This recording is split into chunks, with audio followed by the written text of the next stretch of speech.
Congratulations, Professor Randall. You've successfully declared war on another sentient species. Your mother must be so proud. Sorry, Doctor WHeasel. How was I to know that gigantic lava ball creature would react like that to the flare gun? Basic common sense. If anyone shot me, I'd be well knocked off. Yes, Mr. Flamey Boots. I'll get to you in a moment, after I've finished admonishing the Terrans. We need to get out of here, Doctor. Right now. That thing looks about ready to blow its stack.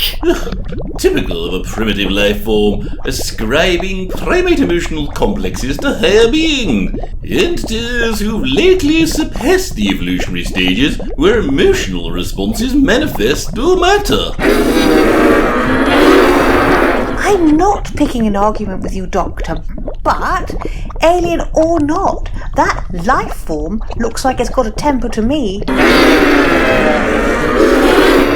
You may actually have a point there, Professor. I may have erred. But don't fret. Even if it is a threat to us, there's still scads of time for me to deploy my ultimate weapon. I thought you said you never carried a weapon. Carried a weapon, Mr. Davidson? I am the ongoing argument, the terror of the Thrabian cluster, the alien neighbor from hell. Weapon? Ha! I am a weapon, for I am Doctor WHeasel! And just like that, the goose has snapped. Deep beneath the North Sea, scientists from Project Tiamat have awoken, annoyed, and generally antagonized a gigantic petrological molten being from beyond the heavens. Now trapped aboard its ancient space vessel, Advick Goose, stunt stand-in for the dearly departed Doctor WHeasel, must try and save life, liberty, and the integrity of his undergarments in Doctor WHeasel and the Scream from the Deep, Part 4. Now, you pyroclastic polymorphous personage, listen to me, and listen well. Know that I am Doctor WHeasel, personal envoy of the almighty Time Weasels. I thought that might gain your attention. Firstly, sincere apologies that one of my companions mildly shot you with that flare device. Although I can see it was quite ineffectual against a being existing in a state of molten coherence such as yourself. I am very sorry too, if that helps. I thought you were about to attack. Quite understandable, I would be too. Perhaps if you were to explain your story to me, I could assist you out of your current predicament. What? Me, Doctor? No, Professor, I was referring to this impressive igneous individual. Doctor, are you trying to tell me you can understand this creature? Sounds like nothing more than incoherent roars and grunts to me. Understand? Why, of course I do, for you see, Doctor WHeasel speaks every universal language. It's a Time Weasel gift. You boastful goose. It's actually because the Weasels' telepathic translation circuits are still working, and you know it. Although without my magnificent Time Weasel brain to act as a focus, I'm not surprised no one else nearby can understand a word. Quiet, you're distracting me again. Why did I even waste my breath? Oh yes, I didn't, because I'm dead. Uh-huh. Really? Most remarkable, but true enough. Naturally. No, I don't believe so.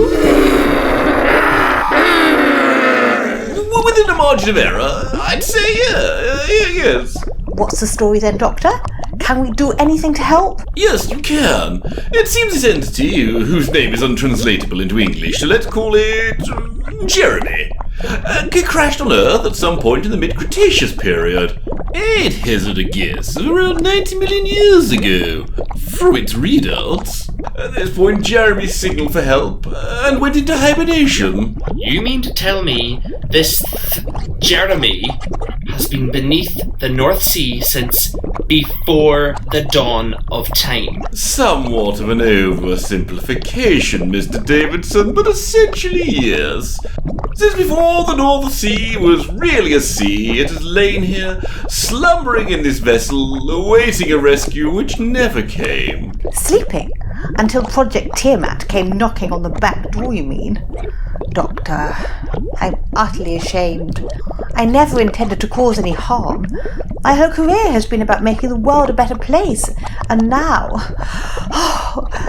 I've nearly caused an intergalactic war crime. Come off it, Professor. There's only one master of hyperbole here, and that's me. Actually, when you consider the outcome, you may have unknowingly done some good. Without your drilling, who knows how many more million years Jeremy would have slept? What happened to his people? Why didn't they rescue him? Well, leaving aside the issue that Jeremy's gender doesn't correlate to a binary taxonomy, Mr. Davidson, you have, nevertheless, posed a most excellent question. One that, with Jeremy's gracious permission, I shall try and answer.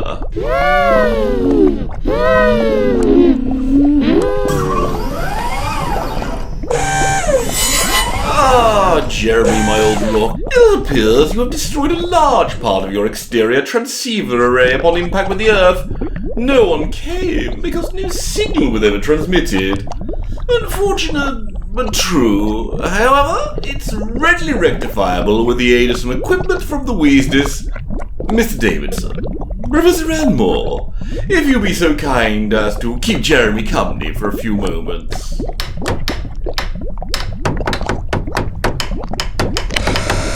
There we go. Everything's sorted now. Incredible, Doctor! The way you integrated what looked like pieces of industrial washing machines and motorcycle spares to repair his communication systems. Wow, does this mean it'll be able to call for help now? Yes. Although, Jeremy, could you give us a few moments to retreat to our travel vehicle before you activate the system? I'd like to ensure nothing we're carrying interferes with your etheric beam transceivers. Come along, you two. Quickly now.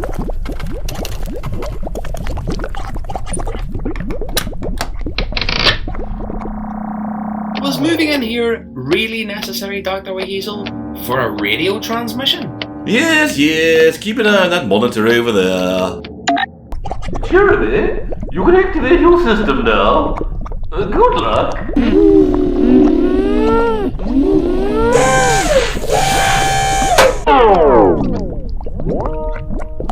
Doctor! The alien vessel! It flickered and then vanished. What's happened? You sneaky goose. You read the ship's mission and double-crossed that creature. Well, I never. I couldn't have done it better myself. Shh! Well, Professor, you see, I may have inadvertently rewired Jeremy's space warp drive to its communication array controls. He'll be halfway beyond the Crab Nebula before he could have realized anything was amiss. I'm confused. I thought you were trying to help it contact their people. Yes, I was, until I got a good look at its navigational logs while I was conducting the repairs. It seems Jeremy wasn't on Earth to run a few scientific tests. It was looking for somewhere for their people to set up shop. That was a colonization vessel. But Jeremy's people would be sentient molten rocks. They'd disrupt our entire ecosystem. Exactly, which is why I had to do the old navigational switcheroo. The last thing Earth needs is thousands of Volcanians strutting about the place, setting everything ablaze. Will Jeremy be able to find its way back home? That might be a problem, given the amount of time which has passed since he left. Yes, here's the entry for Volcania, a world in the Microndia region. Oh, their local star went supernova about 30 million years ago. Still, I'm almost certain at least a few of their people made it to the stars. So, all's well that ends well. Doctor, If it's all the same to you, if you could please drop me and David back on the rig now. I've suddenly lost any desire to keep travelling with you. Well, there's gratitude for you. It's not like I exploded, Jeremy. Certainly a big, healthy, glowing volcanian like him will be more than capable of eventually finding a new world. Now, is it back to Entity HQ to continue my work there? Or is it on to the cosmos and find a new companion to ask expository questions and make the tea and occasionally get kidnapped? Oh, right. Really ought to get rid of this time weasel corpse. Come along, Doctor. Oh, that's really smart. High time we got one of those anti-static strips in here. Doctor! But you died! Almost, Advick. I would have rejuvenatized, but those Weasel blasts disrupted my semi-hypnotic nucleonic organelles. So the renewal process was neutralized. You mean you would have changed your whole body and personality but didn't, and now you're all better? What a load of old tosh. No, that's pretty much the truth, Advick. I went into a deep healing trance. It's an old Galawayan trick from before my people could totally renew their bodies at the point of death. I probably appeared stone cold dead because deep inside every part of me was dedicated to rebuilding my shattered body. But why have I got the song Great Balls of Fire stuck in my head now? What happened, Goose? What did you do? All I did was try and move your body out of the way a couple of times. I got a nasty electric shock both times as thanks. Electric shock? Oh, Groblocks. You didn't start walking, talking, and acting like me, did you? Not at first, but now you mention it, as time went on, I kept hearing your voice inside my head as well.